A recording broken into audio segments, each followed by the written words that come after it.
Doctor Mohammad ইউনূসের সাম্প্রতিক বক্তব্যের প্রশংসা করেছেন অস্ট্রেলিয়ার ভারপ্রাপ্ত হাইকমিশনার নারদিয়া সিম্পসন।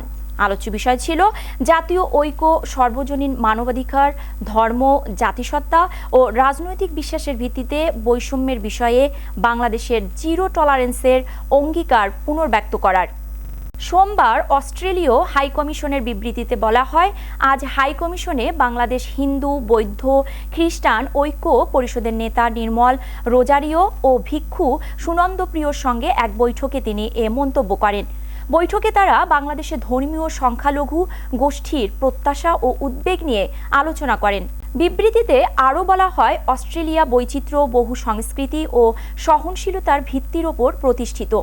মানুষের মধ্যে পারস্পরিক বোঝাপড়া এবং বিভিন্ন সংস্কৃতি ও অভিব্যক্তির প্রশংসা অস্ট্রেলিয়ার মূল মূল্যবোধ। এতে উল্লেখ করা হয়, অস্ট্রেলিয়া সর্বজনীন মানবাধিকার সমুন্নত রাখতে প্রতিশ্রুতিবদ্ধ এবং এই অধিকার রক্ষায় গণতন্ত্র যে মৌলিক ভূমিকা পালন করে তা সমর্থন করে।